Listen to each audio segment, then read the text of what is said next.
Hello, everyone.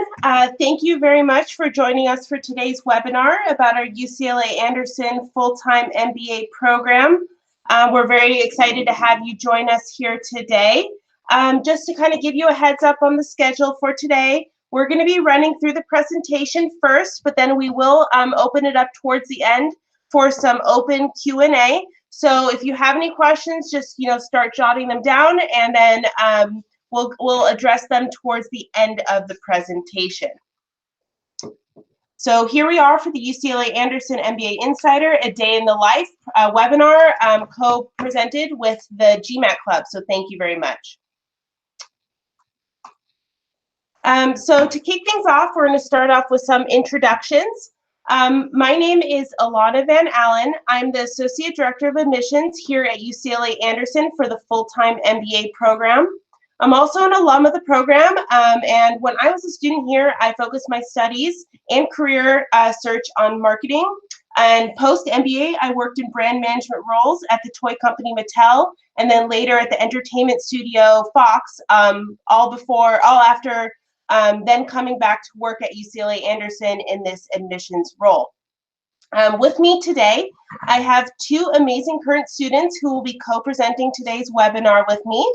I'm going to have them introduce themselves. Hey everyone, I'm Brett. I'm the second year here at Anderson, the president of Admissions Ambassador Corps, which is the student arm of the admissions office. Focused my career search here at Anderson on investment banking.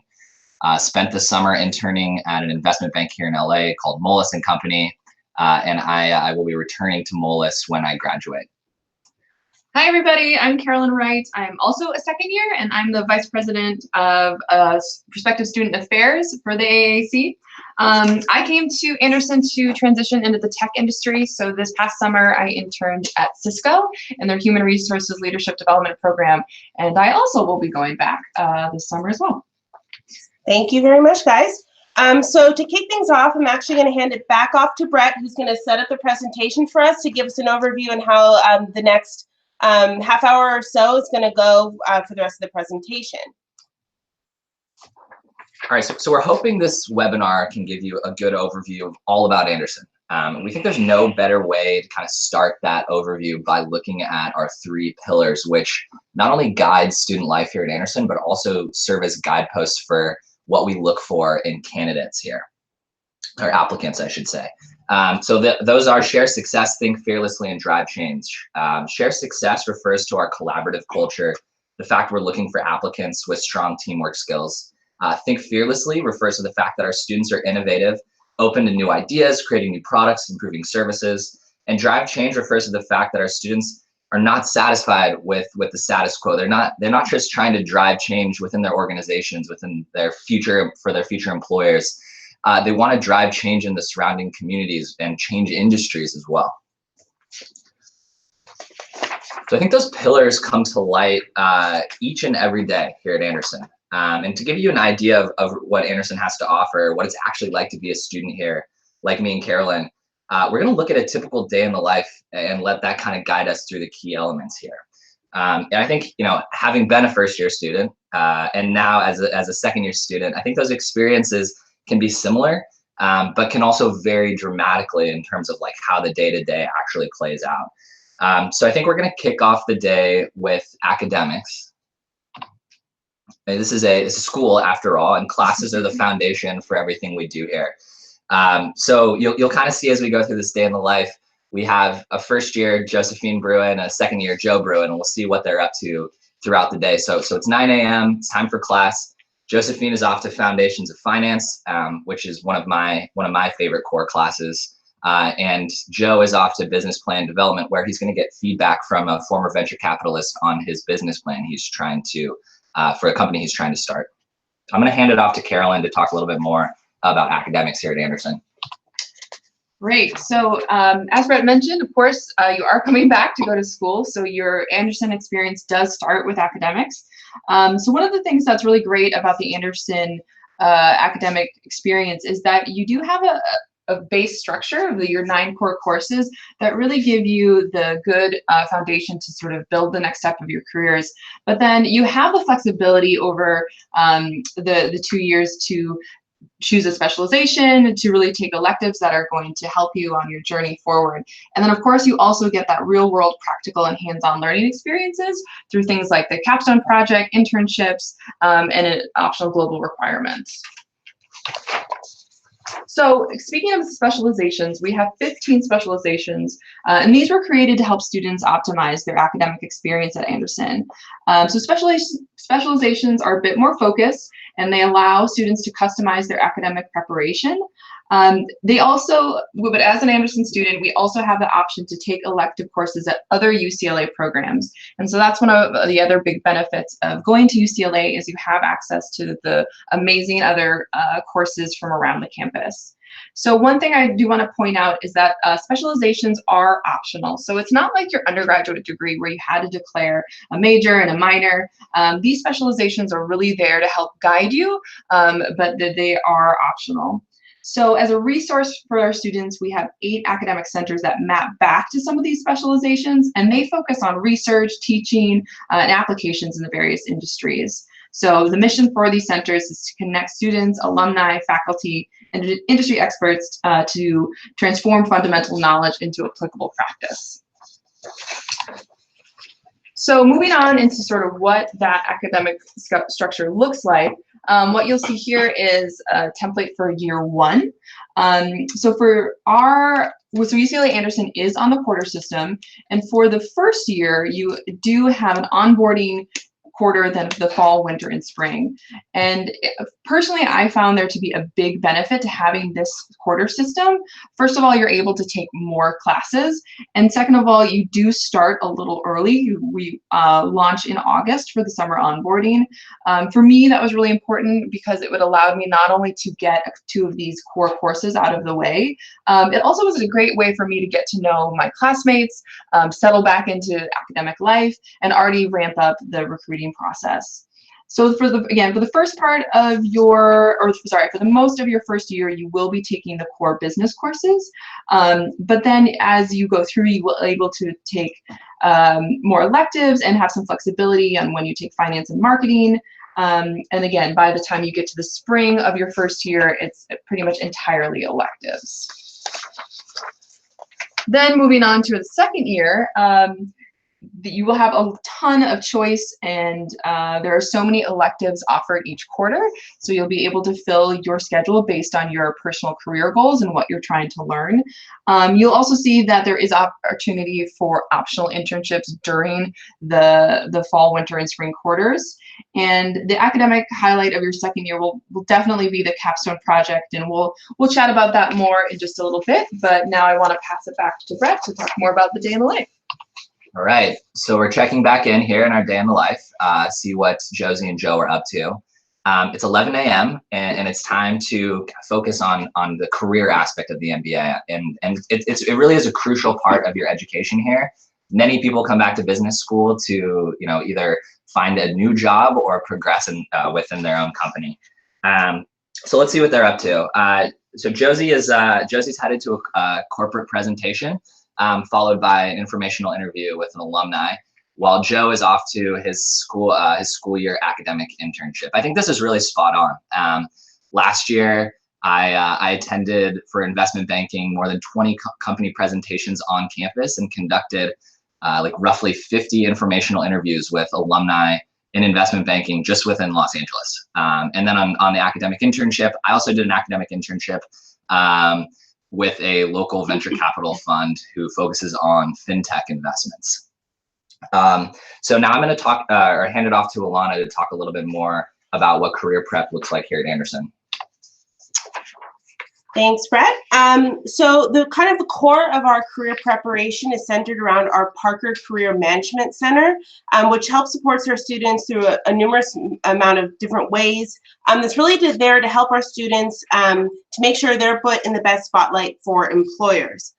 So our Parker Career Management Center, or if you also may have heard it as Parker or Parker CMC as you're doing your research about UCLA Anderson, we're really proud to be one of the top ranked amongst other top business schools, according to both The Economist and Bloomberg Businessweek, on student satisfaction with respect to career services. Like I mentioned, Parker provides a lot of support through different ways. Starting at the top, you can see from the planning stage, whether it's through self-assessment, trying to figure out what career path do you even want, to doing industry and company research to see, what should your target companies really be, and then figuring out what value proposition do you bring to those companies so you can best communicate it during the recruitment process. Then they take you into the implementation stage. So this is really where you're kind of interacting directly with employers through various networking events. It's through also your resume and cover letter that you submit, as well as interviewing. So this means not only will companies come on campus that our Parker Career Management Center helps coordinate, but they'll also help coordinate trips to companies. They'll help you revise and refine your different documents like the resume and cover letter, and then provide support to make sure that you're interviewing in the best capacity. And then finally, they'll take you to the assessment stage. And this is really to help you in your offer decision making, negotiating salaries, and as well as your future career planning. Many of our Anderson students will receive multiple offers for both their summer internships as well as for their full-time post-MBA jobs. So our Parker Career Management Center is there to help our students make the best decisions on what their next step should be. So how does this kind of all come together? There's definitely a lot of different resources that our Parker team offers, and we don't have time to go through all of them. You can see some of them listed towards the bottom half of the screen, but I will highlight a few for you. The first one I would like to highlight is our Parker Career Series. This is a course that's taken during your first quarter at Anderson to really help you prepare for the recruiting season, to work on things like writing your resume, networking, interviewing, and negotiating salaries. Just kind of show the importance of the Parker Career Series to the Anderson MBA experience. We actually offer academic credit for this class, which kind of shows how important it is and integral it is to the MBA program here at Anderson. The second item I'd like to highlight are our Anderson career teams, or they're more often called ACT teams. Anderson career teams are essentially teams of first-year students who are grouped together by common career interests, and they meet weekly to stay up to date on industry trends and to continue their career preparation. What's great about these ACT teams is that they're actually led by second-year students or student coaches who will lead each of these weekly sessions. And kind of going back to what Brett said about one of our core pillars, which is share success, these second years are doing this on a completely voluntary basis because they want to kind of pay it forward to the future classes to help the community kind of grow and be successful. And I believe both Brett and Carolyn are ACT coaches, and I was actually an ACT coach as well when I was a student here. The next item I'd like to highlight is our one-on-one career advising that we offer. So we have a team of amazing Parker career counselors that each of our students are assigned to as a part of their MBA experience. On average, students have about 8 sessions or about 40 hours of one-on-one career time, career advising time with these advisors. Again, just an additional support along with the group's career prep that is offered. And then the last thing I want to highlight is our days on the job, or what's called DOJs. You'll learn here at Anderson that we have a lot of acronyms. So if you ever don't know what something means when you're researching Anderson, just ask and we'll be happy to answer. But our days on the job, or DOJs, are organized in partnership between our Parker Center as well as our student clubs. Essentially, they're treks to different companies all over, not just in LA. To help give additional face time for our students to meet directly with alumni in the program at these companies, as well as other executives and HR professionals. And then one kind of final stat I want to highlight on this slide is that with all of this, 100% of our students seeking internships will get placed in one every year. And this is definitely something that not all MBA programs can claim, and something we're very proud of. So how does this kind of all come together with respect to where our students go? Here's a snapshot of our employment data for the class of 2017. You can see on the left side of the screen that the top industries that our students went to were technology, consulting, and finance. And top functions on the right screen are management consulting, product management, and investment banking. while these may be some of our top career paths that our students focus on, you see many other different industries and functions represented as well. And no one industry or function really dominates here at Anderson. This is intentional on our part. We at Anderson, we intentionally do not try to build a class of just one type of person. We really feel it's important to have diversity of interest in the class, and also give our students different career options. When you come to Anderson, you may think you want to go into one career path, but then may learn about a completely different one that you didn't even know existed, or that you didn't even realize would be of interest to you. And we want to make sure that all of our students, regardless of how niche or how traditional their career paths may be, have ability to get there with an Anderson degree. So like I said, no matter how niche, our Parker team has all of the same resources to help you land your dream job. So this slide here represents a small snapshot of many of our top hiring companies that have employed UCLA Anderson MBA students for both summer internships and full-time jobs. Many of these make up the 150 or more companies that actually come right to campus annually for our on-campus recruiting, meaning that they come here to do company presentations as well as even interview Anderson students for jobs. Like you saw on the slide before, students have a diverse range of career interests. So in addition to large, multinational corporations that are mostly represented on this slide, many of our students do also pursue small and mid-sized companies as well as startups. So just because you only see big name companies here, that doesn't mean that you can't also go to a smaller mid-sized or startup firm as well. One kind of main takeaway here for you is we all strongly recommend that you download the employment report on our Parker Career Management Center section of our admissions website. This is going to give you a more detailed breakdown of all the companies that hire and recruit at Anderson, as well as other kind of information that may be of interest to you as you're trying to figure out if whatever career path you want to go to, you can achieve at Anderson. Kind of taking a step back here, one kind of final point with respect to your career search. When you're thinking about career resources as a part of the MBA program, it's also extremely important to consider UCLA Anderson's location in Los Angeles as an extremely big competitive advantage for MBA students. Being in LA is not all just about the great quality of life that we have, but, living in a really beautiful city close to the beaches with, great weather and whatnot. It's also about this limitless access that being in LA gives you for your career search.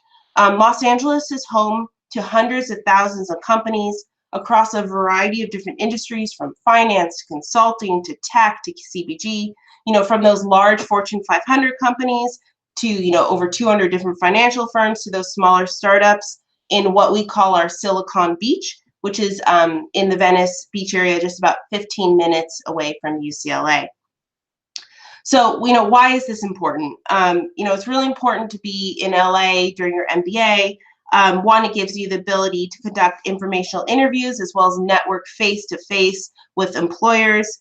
Many top executives will visit Los Angeles as a West Coast tech leader. In addition, LA is definitely the city that's a gateway to both Latin America and Asia.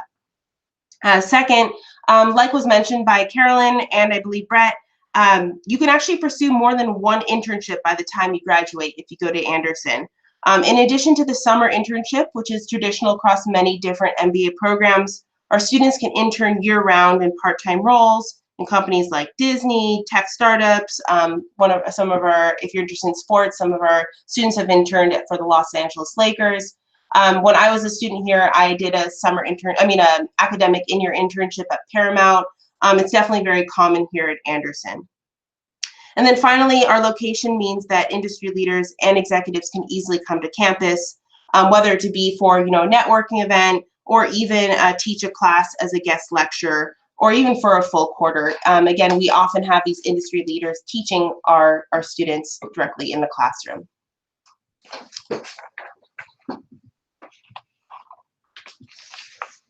All right, so back to our day in the life. Career and academics are obviously very important, but many times you'll also hear students and people within admissions talk about finding your fit, because a big portion of the MBA experience occurs outside the classroom, outside of Parker Career Center. At Anderson, we value people who not only share success, but look to actively leave an impact at the school. And many times you can actually make an impact by leading within our student community. With this in mind, participating in extracurriculars is a big part of the Anderson experience. So let's check in on where Josie and Joe are going. It's 2 p.m. Josie's off to an Entrepreneurs Association meeting, while Joe is off to be a coach for Anderson Career Team, or ACT. And Alana talked quite a bit about ACT. And it's honestly, it's one of the coolest things I think here at Anderson. I'm an ACT coach in investment banking. So once a week, 12 second-year investment bankers who have accepted jobs in investment banking teach a 1-hour lecture to all the first years who are pursuing internships in investment banking about job search skills. And I remember back to like my first session, like as an ACTee, when the second years were teaching us, and the head ACT coach said, we've only have 10 weeks of experience in investment banking. We are like by no means experts in banking. However, I promise you there's nobody in the world who's more prepared to teach you how to get a job within investment banking. I thought that like kind of really hit close to home. And so, however you want to get involved, there's just so many ways to do it. There's 50+ student clubs here at Anderson, aligned principally across 3 verticals. We have professional clubs, identity clubs, and interest clubs. I'd say most of my classmates are in 6 or 7 clubs, hold leadership positions within 3. Myself, I'm the president of AAC. I'm an ACT coach, as I said, and I'm a director in IFA, which is our finance club. With so many clubs, many times the hardest thing is choosing which to participate in. So, first year, I was trying to make the really hard decision, decide between wine club and craft beer club. And I went with wine club, and it was great. But this year, I think I've kind of wised up. I'm a smart second year now, and I just joined both. Giving back to the community is also a really, really crucial component of our culture. C4C is the largest charitable organization here on campus. C4C is a consortium of West Coast business schools that's aligned to raise money and volunteer hours for a number of really worthwhile charities. And ultimately, these extracurriculars serve a variety of purposes, but it really allows you to explore interests both professionally and personally, and obviously have some fun too. So I would say kind of the benefits of extracurricular activities here include networking, both with your classmates and alumni. You can get some really key leadership experience. You can develop interests, whether it's like interest clubs, case competitions. Like for me, I joined the golf and the surf club. Socializing, definitely a key part of it. It's fun. Extracurriculars they're a really good time. And then, of course, you get career support, and there's certainly many opportunities for development.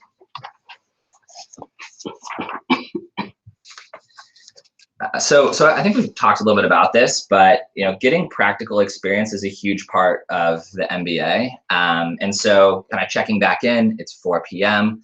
Josie is heading to a case competition, and literally like 10 minutes before we came in for this presentation, I was talking to a classmate who is running the net impact case competition today. So it's like a very real and often done thing here.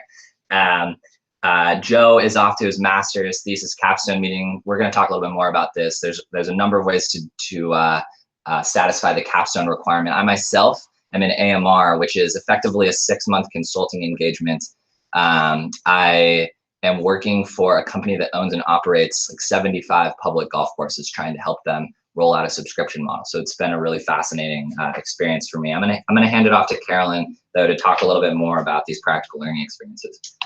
Yeah, so the first one, as Brett mentioned, are case competitions. And so these are a great way for students to gain practical experiences, as well as possibly earn some prize money. So it's funny that you mentioned net impact. So that I participated in net impact case competition last year. And so what that is it's partnering students with nonprofits or socially minded organizations.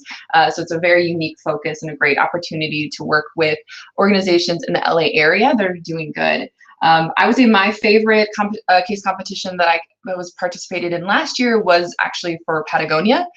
They ran a competition based around coming up with ideas of how to go carbon neutral and introduce supply chain sustainability throughout all their practices. And one of the things that I think is great about case competitions is it can be a way to signal to an employer that you're really interested in a particular area. But for me, it was also a way to explore something that I'm probably not going to work in full time, but it's just a passion of mine. And so I wanted to get that experience on maybe a smaller scale than doing a full-time internship or something like that. So it was a really great way to learn. I also got the opportunity to work with a couple PhD students from a different school within UCLA. So again, just totally a way to broaden my horizons and meet people outside of the Anderson community.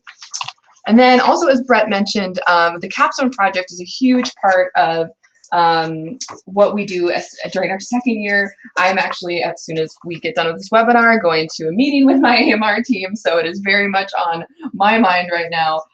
But again, what is AMR? It's one of our most popular options for how to complete that capstone requirement, and AMR stands for Applied Management Research. So it's taking everything you're learning in these 2 years at business school and putting it into a 20-week field study project with a real organization. And so the types of companies you might be working with can range from Fortune 500s to social impact organizations, small to medium enterprises, that really runs a whole range.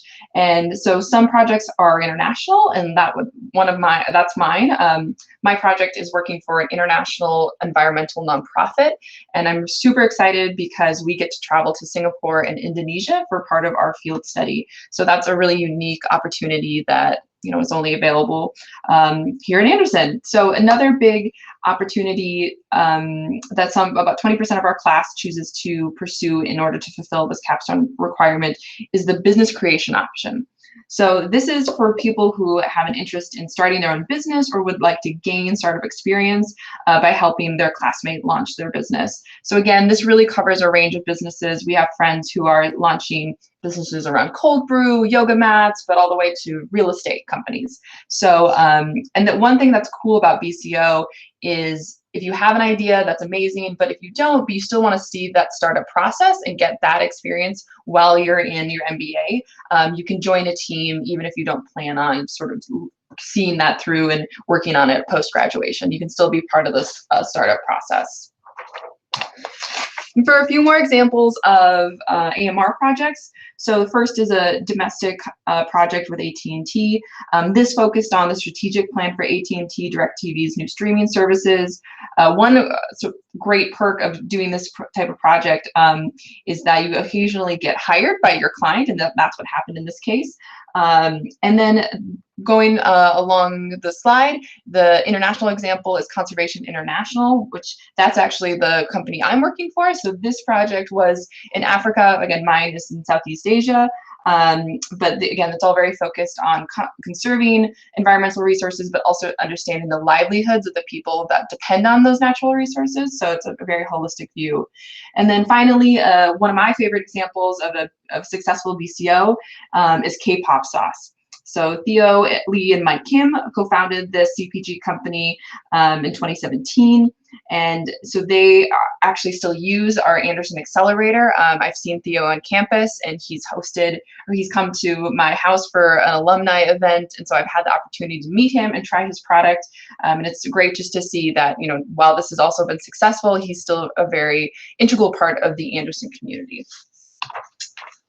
So another way that Anderson supports students to build leadership skills is through some newer practical learning programs. And one of them is the Anderson Leadership Development Program. So this is something I participated in last year. And so this is aimed at fostering and developing leadership skills through customized assessments and coaching. And so what's great is it really does tie back to our key leadership competencies, and it challenges students to think about how they're going to act in these 4 areas. It also gives you the opportunity to connect with faculty and administrators. And so that was something that I really valued, is getting more feedback on me and my growth that was sort of separate from just the recruiting track, but again, took a really holistic view of the leadership skills that I was trying to develop here at Anderson.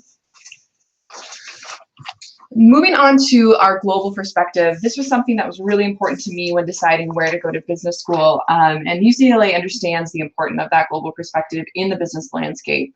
So our program includes a global component to give students the opportunity to gain more global exposure. So there is a global requirement, and it can be filled in one of three ways. The first is the CAPSTONE project, which, like I mentioned, is something that I was really excited about, and that was the way I've chosen to fulfill that requirement. But there are also tons of electives that focus on have an international focus, so like global marketing management or international business management.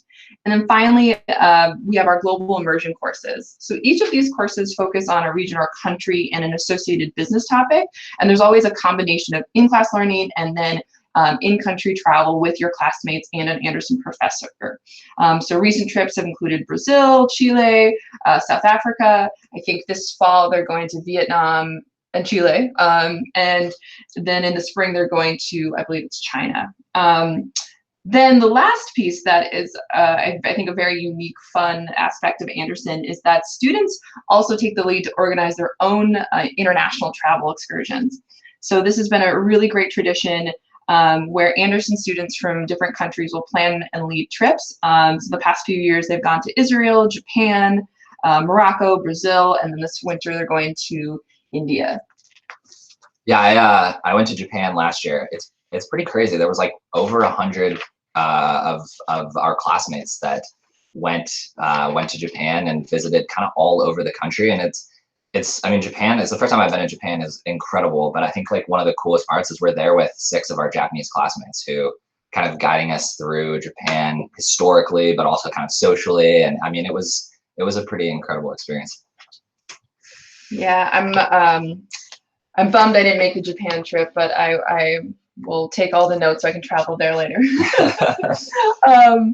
Moving on to diversity and inclusion. So for us, learning how to lead and contribute within diverse teams is key to the Anderson experience. So we partner with leading organizations such as the Consortium for Graduate Study and Management, the Forte Foundation, and Management Leadership for Tomorrow to improve the representation of underrepresented minorities and women in business schools. So on campus, geographic, gender, cultural, industry, military backgrounds are just a few examples of the kind of diversity reflected in our community of students, alumni, faculty, and staff. So we have many identity-based clubs that offer communities, peer support, networking, and one of the great things about these groups is that they're open to people who identify, but also their allies, and provide ways to kind of, continue to build out that community throughout campus. And then UCLA Anderson, in partnership with the students, faculty, and staff, again, organize many conferences throughout the year. A few examples, just really quickly. OutX Conference is one that examines the LGBTQ experience in the professional life. Velocity is the Women's Summit that celebrates the power of and resilience of women with female industry leaders coming as keynote speakers. And then just about a week ago, we hosted our annual Embracing Diversity Conference, and that's a professional conference for prospective students to learn about what diversity means to Anderson. And so we have these big events throughout the year. We also have what we call fireside chats, and these are student-organized conversations that spotlight diverse experiences throughout the Anderson community. And there was one last night that was hosted, and it was really about male allyship, specifically with women in the workplace, and talking about those differences there. And it was really well attended. I think it brought together a bunch of different perspectives, men and women. So it's just something I'm really proud of that to see it keep going here on campus. All right, so checking back in on our day in the life. It's 6 p.m. And look, Anderson has a really strong alumni network, and you get very real access to it. And I should know, I promise you, I would not have got my internship were it not for the accessibility and really just kind of like the broadness of the network here. And so with that said, Josie's headed off to a dinner for 8. We call them D48s here. Their dinners are lunches for 8 students and an alumni executive who's visiting campus. So last year I went to one with a visiting managing director from London, who works for an alternative asset manager. And Joe is heading off to a mixer with younger alumni and students, which is really common. And just in general, mixtures between alumni and students. Funny, we had one last night. I think Alana's going to talk a little bit about that coming up. So I'll hand it off to her to discuss networking here a little bit more. Thanks, Brett. And I would have to agree that every job I've had, including this current one in the admissions office, since starting Anderson, has been because of an Anderson alum directly helping me and guiding me along the way. Just as a side story, I was applying to a company and was submitting my resume, for multiple jobs there, and I didn't hear anything. Then finally, I was able to connect with an Anderson alum on the team, and we had who I had only met for about 5 minutes about 4 years prior in an alumni networking event when I was still a student here.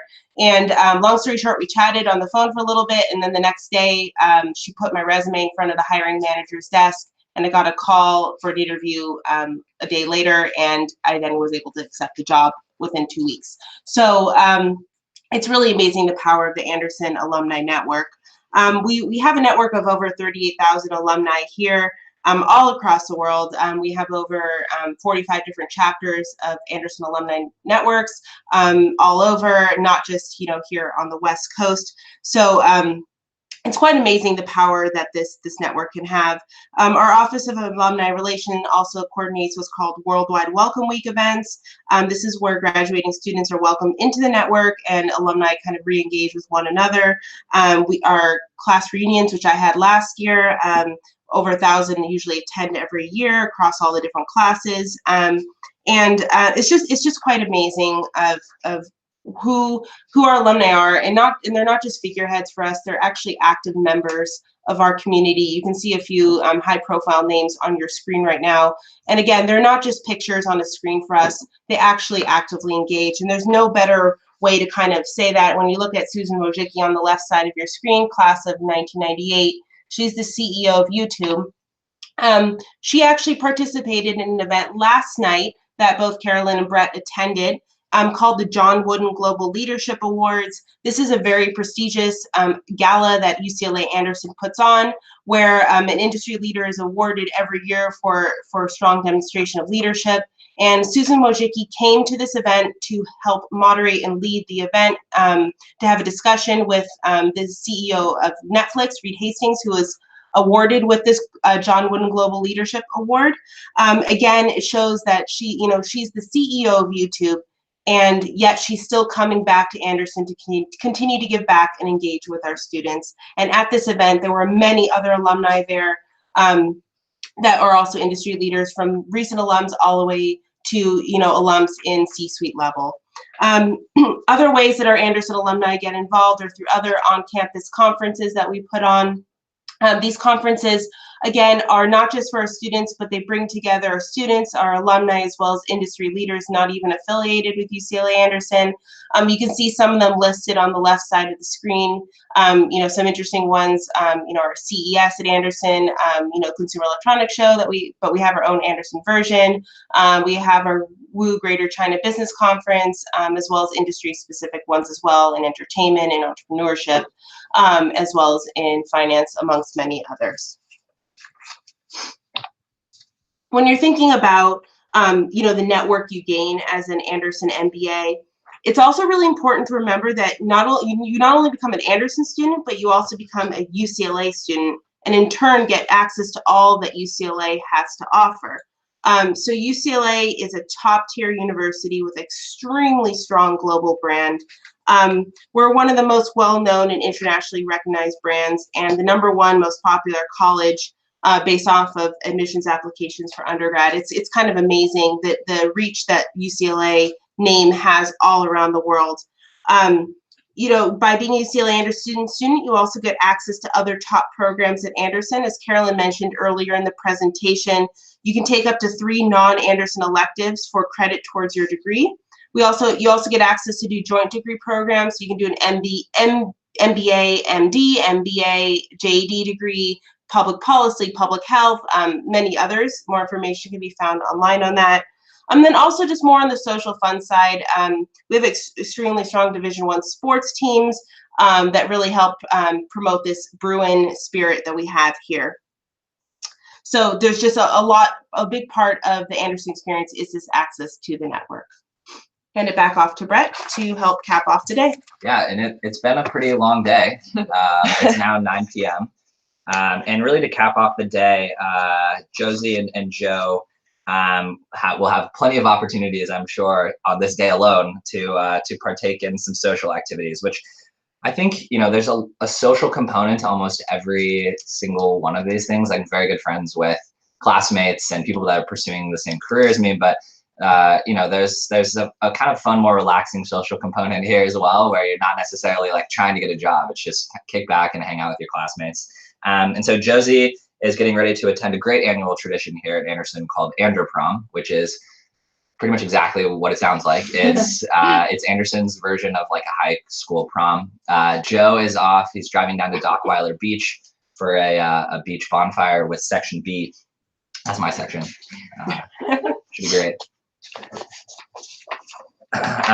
And so social activities can be both formal and informal. On the formal side, we have casino night, Prom, Anderween, really anything that's happening here. Or on a more like informal side, we're in LA. Like Alana talked about that. It's like the second biggest city in the country. It is culturally super diverse, and so you can go to the beach, or you go to a museum, you go to a paint night, you go to a NBA basketball game for multiple teams. And it's not just for me. I came to business school with a partner, and my wife participates in almost everything I do here at Anderson, and feels included and in a way kind of part of the class. I think what people here would say is she's definitely part of the Ander fam. Well, it's been a great day. Honestly, it's kind of funny as I went through this. This is actually how a day is like here. Like it really is. It's jam-packed, and it's kind of diverse in terms of your experience. From academics, career prep, networking, and definitely social events. It's really interesting. There's similar kind of buckets of ways you can spend your time here at Anderson, but the experience can vary widely between first year and second year, and even within first years.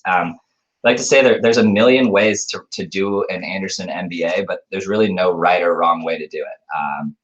And look, I think, on behalf of Carol and me, and I know Alana has a few more things, but as current students, we hope you enjoyed this first day in the life. We hope it's kind of the first of many for you. And so I'm going to hand it back off to Alana to go over some admissions details. Thanks, Brett. Honestly, going through this day in life makes me miss being a student here at Anderson. And honestly, one of the reasons I came back to Anderson to work here is because I enjoyed my time here so much, and kind of seeing the schedule reminds me of how busy a day at Anderson can be, but how amazing it can also be. So we just want to take a quick beat to kind of switch gears just for a few moments to talk a little bit more about admissions information, which you can also address in the Q&A section, but just want to give you some base information so you have that before we open it up to Q&A. Basically, we covered a lot about the day in life in Anderson, and if this intrigued you at all and would like to actually join our Ander community, here are a few things you would likely want to know, about applying to Anderson. First are round deadlines. You can see them on the screen. We have 3 round deadlines. The first round had already passed. We're actually going to be releasing the decisions in a couple weeks for round 1, but there's still time to apply for round 2 and round 3 of this year. Just a quick note that, applicants always ask us at admissions, when's the best round to apply in? And the answer is, as much as I wish I can give you a more concrete answer, the answer is truthfully apply when your application is as strong as it can be, even if that means waiting until round 2 or round 3. Generally speaking, round 1 and round 2 are level playing field. Round 3 can be an extremely excellent time to apply, though selectivity does slightly increase just by the nature of the number of seats available in the class. But some years it can be, extremely good time to apply. So that's why we encourage applicants to apply when they're ready. As to what it takes to actually apply, here's a list of all of the application components. I'm not going to go into detail on all of these, but on a very high level, we'll look at, we require information on your academics and test scores as a way to really help us evaluate your potential for success in the classroom. An English language proficiency exam may be required for international students. So even if your university courses were conducted in English, Please make sure you check with our MBA admissions office to understand if you're required to take the exam, because you may still be required to do so. Next up, we have our essay section. This is really critical to help you distinguish yourself with a plan that shows the admissions committee that you did homework on yourself and that you understand the power of the MBA, why you want to go to Anderson, as well as what your career goals are, both in the short term and long term. We also ask for your resume, which gives us an overview of both your academic and career history. It also can allow you to help highlight some key accomplishments and tell your journey in a more comprehensive way to the admissions committee. We require recommendations, 2 for new applicants, 1 for reapplicants. We do prefer that these come from your current or previous supervisor, but we understand that not all circumstances will allow for that. And then finally, interviews are by invitation only after we review your completed application. Really the point of the interview is to learn more about you and your fit here, and they're conducted either on campus or via Skype with no preference for either. Kind of how all of these application components come together is kind of, we look at every application for your potential and across these kind of 4 main buckets, and look for strengths within each of these buckets. So the first is academics. Like I mentioned, we look for your academic potential through things like your test scores and undergraduate performance. Our program is quite academically rigorous, so we really want to make sure you can handle the program. The second is career. We look for your overall career and management potential. So again, here we'll look at things like your career history, your resume, your recommendations, essay, and interview. It's not only about what you've done, in the past, but also what your plans are for the future. The third are your activities. So as you heard through our presentation in the day in the life, being an active member of our Anderson community is extremely important. So we look to your contribution potential, again, both at what you've done in the past with respect to extracurriculars, as well as your future goals and how you plan to be involved at Anderson. And then finally, as Brett mentioned, fit is extremely important.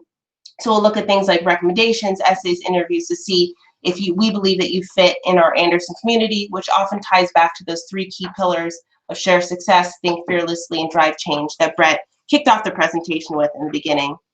At the end of the day, we review your application in a holistic way.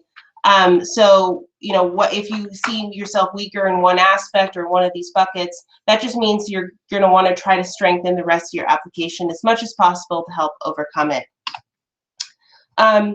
Here's a quick snapshot of our class of 2020 profile. The class had just started earlier in August of this year. This information is available online, so don't worry about kind of jotting anything down. Again, you'll see that our classes are extremely diverse and our application review is holistic. So if you do see yourself outside of any of these averages or ranges, please don't fret. Again, we look at you as a person beyond just statistics. The one point I did want to highlight here is the target class size. It's something that I didn't personally really pay attention to when I was applying to business schools, but I think it's extremely important for you to look at. To me personally, the class size of 360 at Anderson is kind of the sweet spot in being not too big, where you actually get to know your classmates on an intimate level to build that extremely strong network, but also not too small, so you get a really diverse group of students with different industry interests, different function interests, different backgrounds, whether it's geographic or other or whatnot, because you're really learning a lot from your classmates. So, that's a lot of admissions information, a lot of information that was thrown at you. I'm going to hand it off really quickly to Carolyn to kind of talk about how you can learn a little bit more about Anderson. Yeah, so we've covered a lot in this presentation, and we hope that you'll want to continue to learn more. So there's a few ways you can learn more about us, and so you can see these here. So of course, a great way to stay connected is to come meet with some of our students or connect with them via email. We have some great resources online to read. Of course, our website has tons of information. I highly recommend you take some time scrolling through that. There's also the MBA Insider blog, which we have both first and second year students who will write blog posts about their experiences. Admissions also writes some that are more admissions focused, so you can really get a bunch of different viewpoints and get some more details of what what it means to be a student here. And then, of course, we have webinars and live guides similar to this online that you can register for. And then, of course, being able to visit in person if possible for a tour, to sit in a class, again, have a coffee chat with a student, or see another information session. So lots of great ways depending on what information you want to learn more about. And then, of course, we encourage you to follow us on social media, UCLA Anderson for Instagram, and at UCLA MBA on Twitter. And again, we keep our website posted with different admissions tips, events, and so we hope you keep an eye on everything. And just a quick also plug, we will be having coffee chats around the world over winter break. Those will get posted soon, and if you're part of our UCLA Anderson database, you'll be getting an email about that shortly. So make sure, if you're not, go on our Anderson website and fill out the inquiry form, and to make sure you're in our email database. So we want to make sure we have time to address your questions. So I'm going to start reading the questions that we've received on our end, and we'll answer them to the best of our ability. If we don't get to your question, or if you think of something later, please do not hesitate to reach out to the MBA admissions office. We are more than happy to answer any questions that you may have. So in the interest of time, I'm just going to jump right into the questions that we've received. The first question is, what are you to expect in an interview? And what are the typical things that applicants are expected to prepare for in order to succeed on the interview? So it's a great question. So like I mentioned, interviews are by invitation only, and I'd say a vast majority of them are conducted by our second-year students, including both Carolyn and Brett, our interviewers. Amongst many other classmates, it's actually one of the ways that many of our students get involved at Anderson. Like I mentioned, the interviews are either via Skype or in person. There's absolutely no preference from the admissions committee perspective between either, so pick whichever form is best for you. And what you can expect is that it to be a conversation with the student, and kind of about anything that's kind of on your application, and anything that was kind of addressed within the scope of your application. We're not going to try to, make it scary or whatnot. This is really just to get to know you better, as well as for you to get to know the Anderson community better as well. Okay. And to your second question, what do you, to succeed in an interview, my recommendation is to reread your application, do a little bit more research on Anderson, just know your story and know yourself. That at the end of the day, that's what we want to know. Why do you want to come to business school? Why do you want to come to Anderson? What are your career goals, both in the short term and long term? How do you want to be an active member of our community? All things that were addressed in your application. Okay, so the second question is, how responsive is our Parker Career Management Center? Did you get in touch with them immediately upon arrival at the campus? Yeah, so the Career Center is one of the reasons I chose Anderson, because I knew that I wanted a lot of assistance and guidance as I went through my career process, because I was switching industries, and I wanted to work with a career center that understood the industry and the changes, and could help me guide me through that.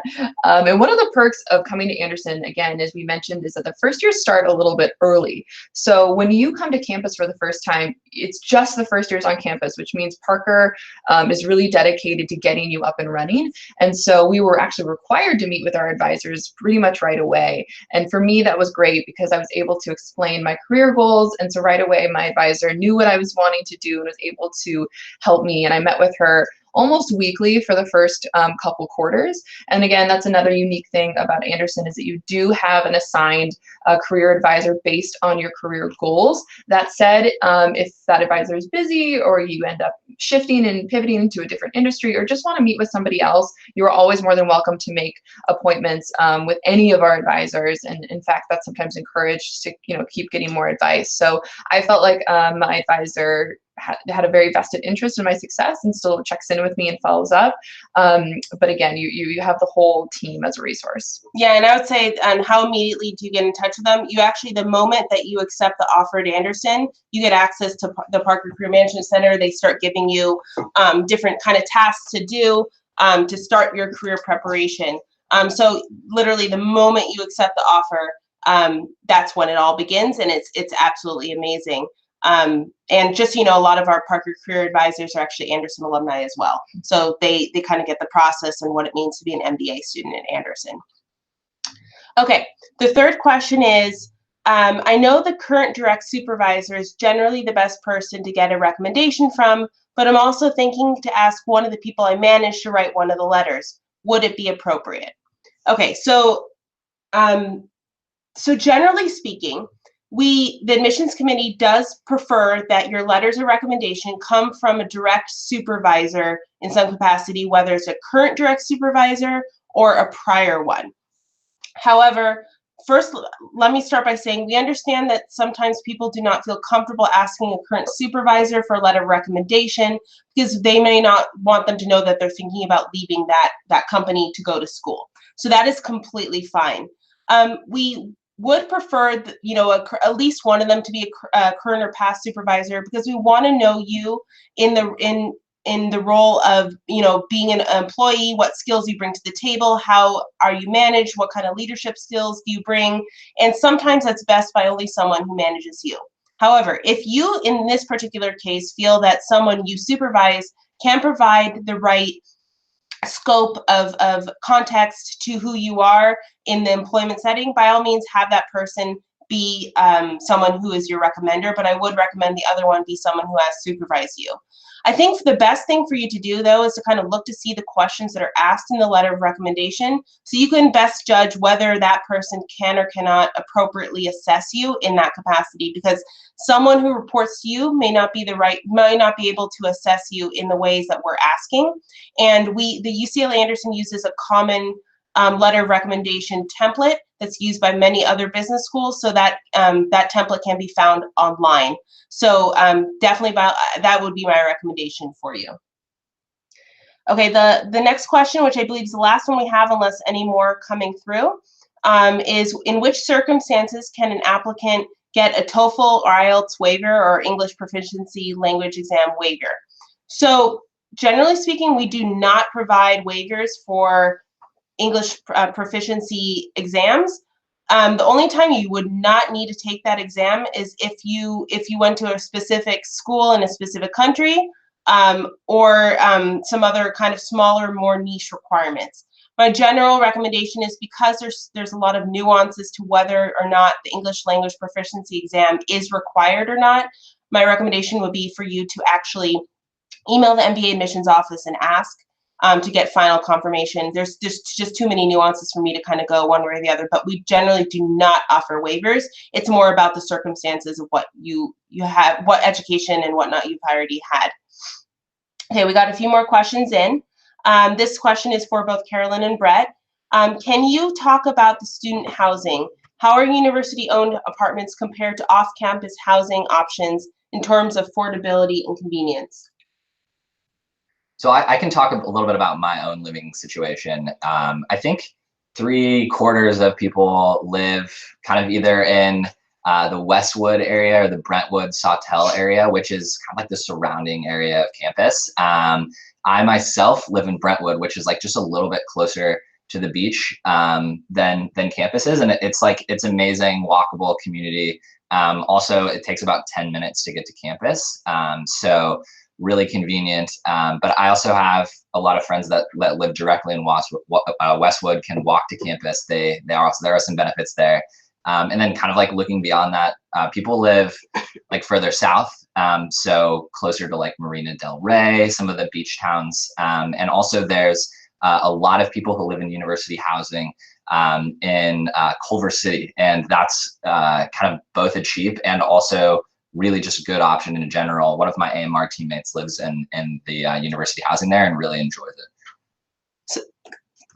So one thing you should know is that university housing is available on a limited basis. But it is definitely available, and it sometimes can be more affordable, depends on your circumstances, to be honest. It is sometimes be more affordable because sometimes utilities and whatnot are included. But it's kind of something you may need to do. You can probably find off-campus, non-university housing that is, as affordable as university housing. There is family housing for those who have families. Many of our international students will opt for university housing if they are able to get it, because it helps ease the transition here to living in Los Angeles if you don't know where to find a place to live.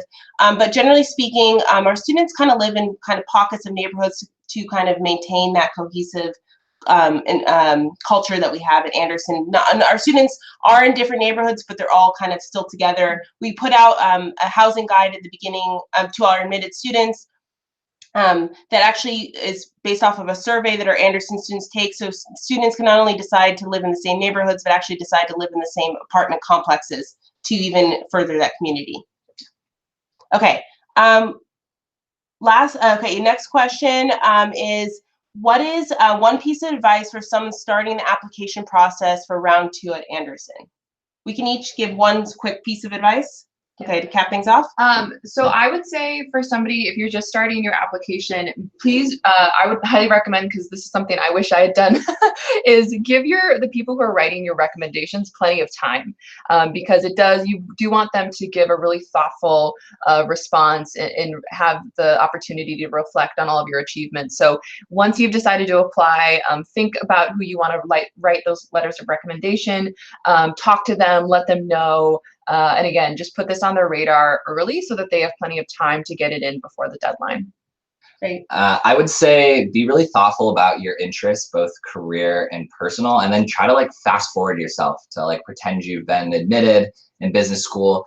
And at Anderson, how are you going to take those interests and put them into practice here within our culture, within the opportunities here? So if you want to do investment banking, for example, you should understand how that process works, which clubs you would want to join, which leadership activities you would want to partake in both your first, second year, and then kind of beyond in your longer term career goals. It's great. Yeah, both great advice. Mine would be kind of end this out is, think about your story, know it well, and have that be a running thread throughout every kind of touch point that you have with Anderson, through your application, through the interview, through everything. It's really important for you to think about, what did you do before business school? What do you want to do after business school? And how is an MBA and how an MBA from Anderson is going to help you get there? Make sure you understand that story and that it's clear, concise, and that it's communicated across every aspect of your application. Once you get that down, make sure that I honestly believe the rest of the application process will go a lot more smoothly to help you submit a successful application. So with that, I believe a few more questions have come through, but we are out of time. So my recommendation is, please email us, contact us, call us at the MBA admissions office with your questions, and we'll be more than happy to answer them for you. If our email address and our contact information is available online as well. So thank you so much for joining us today. Thank you, Carolyn and Brett, also for this amazing day in the life. We hope that this was helpful for you, that you're able to get a glimpse into what it's like to be an Anderson student. And again, don't be a stranger if you have any questions at all going into the future. Thank you so much, everyone.